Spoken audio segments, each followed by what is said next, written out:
It started as a routine session, but quickly turned into a moment that could rewrite a player's story at one of football's great clubs. A late forceful tackle in training set off an argument between two senior figures, tempers flared, and what might once have been shrugged off became a turning point under a new coach who has made discipline his hallmark. Xabi Alonso, who arrived determined to restore structure and focus, intervened without hesitation and ordered one of his starters to leave the session, an act that left teammates stunned and sent a message rippling through the squad. This was not a private dressing room scolding or a quiet word. Behind closed doors, it was a public demonstration of a new hierarchy. No name is above the rule. The player who was dismissed has months left on his contract, but reports say the club has decided not to extend it beyond its current expiry, and that decision now feels far less abstract and much more immediate. In a dressing room packed with world-class talent and strong personalities, coherence and unity are the currency of weeks and seasons,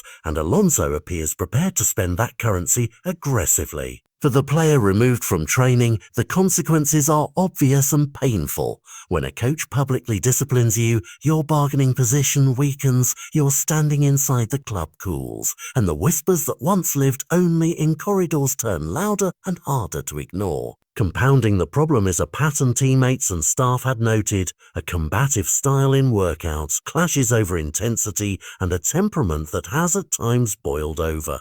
Alone, any one episode could be excused as heat-of-the-moment friction. Repeated incidents change the narrative. Together they provide the rationale for a club to step back from renewal talks and to plan for life without the player. The removal from the session, then, functions on two levels. It settles the immediate blow-up and it draws a line under future tolerance. For younger stars and new signings watching, it's a practical lesson. Cohesion and respect are non-negotiable.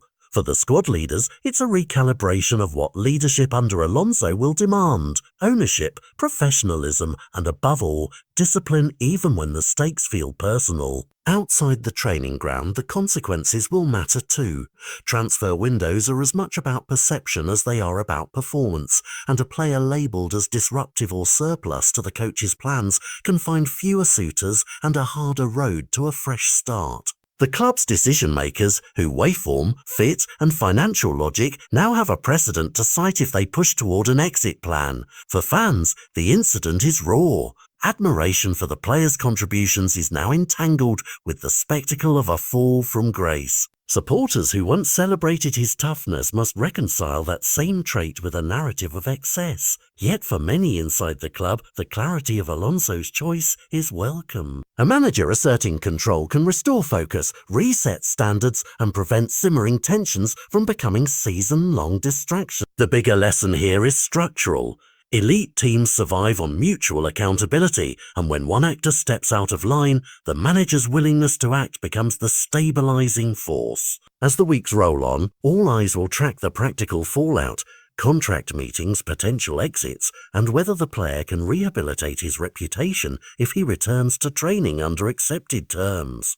But the symbolic hit landed is immediate. In Madrid's new era, discipline has replaced deference. That shift may cost the club some individual star power in the short term, but it could also buy them a steadier, more united team in pursuit of trophies. For the player on the outer, the clock is ticking on what could be a last chapter at the Bernabeu. For Alonso and the club, this moment may well be the opening line in a season where rules govern more than talent alone.